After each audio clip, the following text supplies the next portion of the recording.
Hello everyone, कैसे हैं आप लोग। उम्मीद करती हूँ कि अच्छे होंगे। आज मैं बनाई हुई ये जॉर्जेट फैब्रिक से ये वाली फ्रॉक। तो आइए देखते हैं हम इसे किस तरीके से बनाते हैं।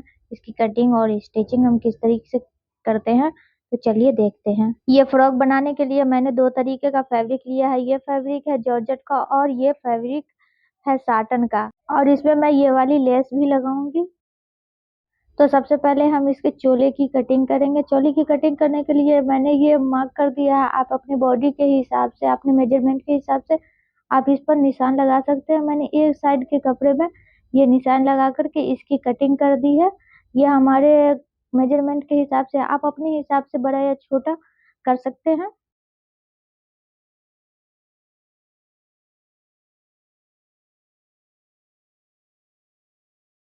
तो ये चोले की कटिंग हो चुकी है। अब हम इसके नीचे के घेरे की कटिंग करेंगे। ये बचा हुआ फैब्रिक है हमारा, इसको हम पहले फोर फोल्ड करेंगे।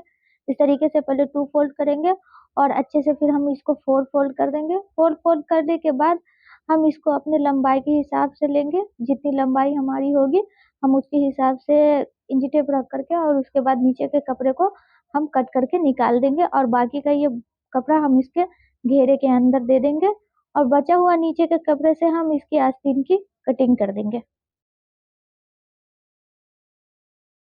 ये चोले और घेरे दोनों की कटिंग हो चुकी है। तो अब हम इसके चोले के अस्तर की कटिंग कर देंगे।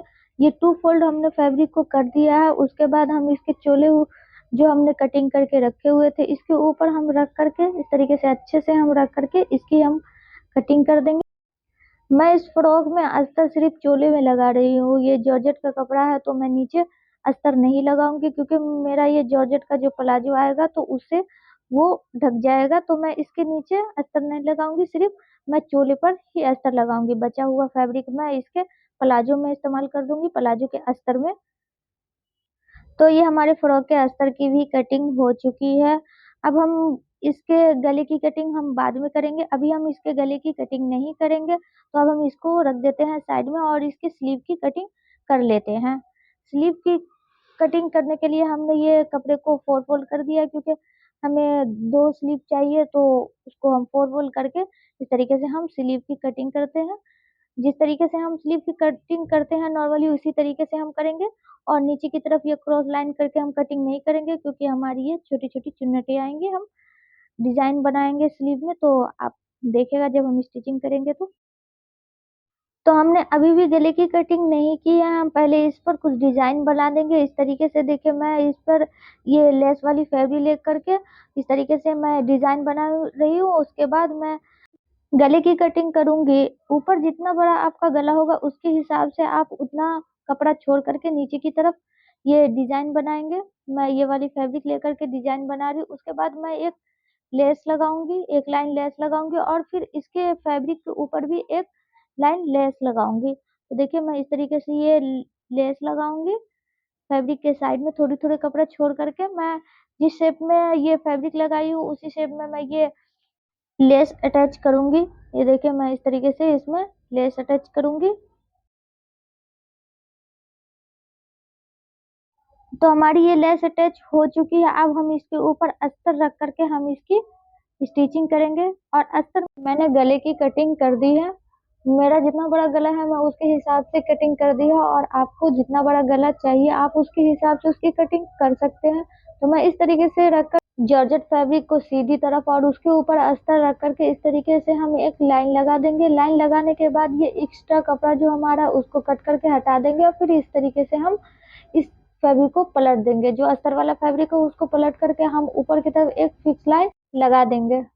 हमने चोले के ऊपर दोनों तरफ ये एक लाइन लगाई हुई है। इसकी सिलाई हम इस तरीके से करेंगे। इसकी सिलाई करने के बाद ये चोले की फिटिंग में बहुत अच्छी आती है। तो इस तरीके से हम दोनों तरफ कर देंगे, आगे की तरफ और पीछे के पल्ले में भी हम इस तरीके से सिलाई लगा देंगे। तो ये देखिए, हमारा सिलाई लग गया। एक्स्ट्रा कपड़ा हम काट करके निकाल देंगे। और इसका बैक पार्ट मैंने पहले ही रेडी कर लिया था, तो इसकी वीडियो मैं डाल चुकी है। आप वो हमारे यूट्यूब चैनल टेलर नाथ पर जा करके देख सकते हैं। इसकी वीडियो मैंने पहले ही डाल चुकी है। तो अब हम इसके बैक पार्ट और फ्रंट पार्ट दोनों को रख करके हम इसकी शोल्डर की सिलाई लगा देते हैं। दोनों शोल्डर की सिलाई लगा करके ऊपर उसकी तरफ पलट करके हम एक फिक्स सिलाई भी लगा देंगे। उसके बाद हम इसकी स्लीव की स्टिचिंग करेंगे। तो मैं आपको स्लीव बनाना बताऊंगी किस तरीके से मैंने कटिंग किया था, तो वहां पर समझ में नहीं आया था कि मैं किस तरीके का स्लीव बनाने जा रही हूँ।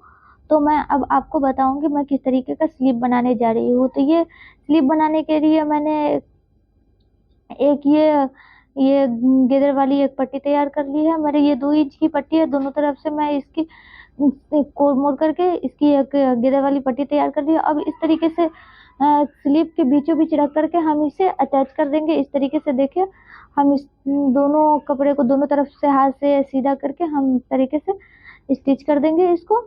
और ये हमारी स्टिच हो चुकी है। अब हम नीचे की तरफ हम एक पट्टी लगाएंगे, जो हम यहाँ पर 4 इंच की पट्टी ले ली है। अब इस तरीके से हम नीचे की पट्टी को सीधा करके रख के ऊपर की तरफ हम इसको अटैच कर देंगे। और ये हमारे बीचों बीच दोनों तरफ हम 3-3 चुन्नटें डालेंगे। दोनों तरफ 3-3 चुन्नटें डालने के बाद हमारी यहाँ पर मोड़ी के तरफ हमारी चुन्नटें बन जाएगी।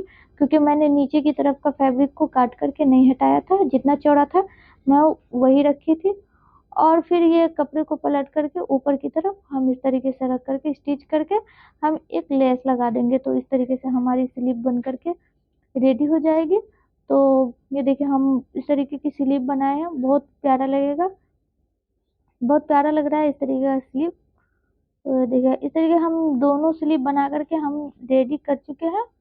अब हम इसके चोले में हम इसकी स्लीव को अटैच कर देंगे। इस तरीके से दोनों स्लीव को हमें इसी तरीके से अटैच करना है। ये गेदर वाली लाइन जो मैंने बना करके रखी हुई थी, उसको शोल्डर के बीचों बीच आनी चाहिए। अच्छी तरीके से हम इसे फिक्स करेंगे, क्योंकि ये गेदर वाली लाइन शोल्डर के बीचों बीच आ जाए।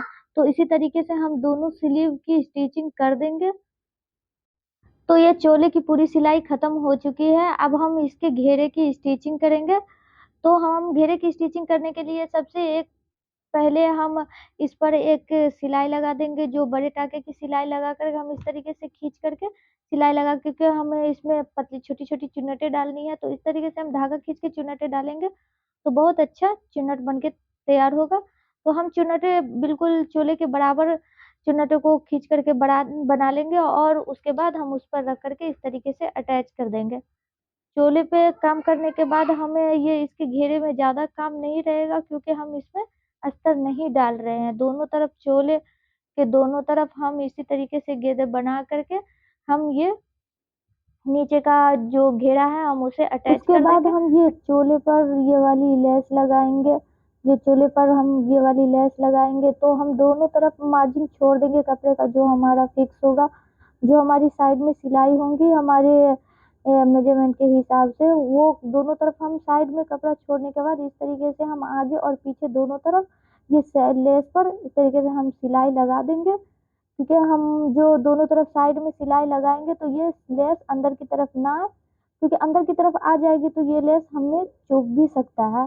तो अब हम ये वाली लेस लगा दिए हैं, दोनों तरफ हम इस तरीके से लेस लगा दिए। अब हम इस पर फिक्स सिलाई लगा देंगे, जो हमारा मेजरमेंट हो, जो हमारी साइज होगी उसके हिसाब से। तो हम दोनों तरफ ये सिलाई लगा देते हैं। देखिए, इस तरीके से हम सिलाई लगाने के बाद नीचे की तरफ का हम फैब्रिक को नीचे की तरफ का हम थोड़े थोड़े मोड़ करके हम सिलाई लगा देंगे, और इस तरीके से हमारी फ्रॉक बन करके रेडी हो जाएगी। तो ये देखिए, इस तरीके से ये नीचे का जो कपड़ा है हम उसे मोड़ करके थोड़ी थोड़ी सिलाई लगा देंगे। और ना भी लगा तो भी ये चलेगा, क्योंकि नीचे का कपड़ा हमारा कटा हुआ नहीं, कोर का कपड़ा है, तो ये हमारा कपड़ा उभरेगा नहीं। तो आप सिलाई लगा भी सकते हो और ना भी लगा सकते हैं। तो ये हमारा फ्रॉक बन करके रेडी हो चुका है। तो ये है हमारे फ्रॉक का फाइनल लुक। अभी मैंने इसकी प्लाजो नहीं बनाई है, मैं जब बनाऊंगी तो आप लोगों को जरूर दिखाऊंगी कि मैं किस तरीके का प्लाजो बना रही हूँ। तो मिलते हैं नेक्स्ट वीडियो में, अभी के लिए बाय बाय।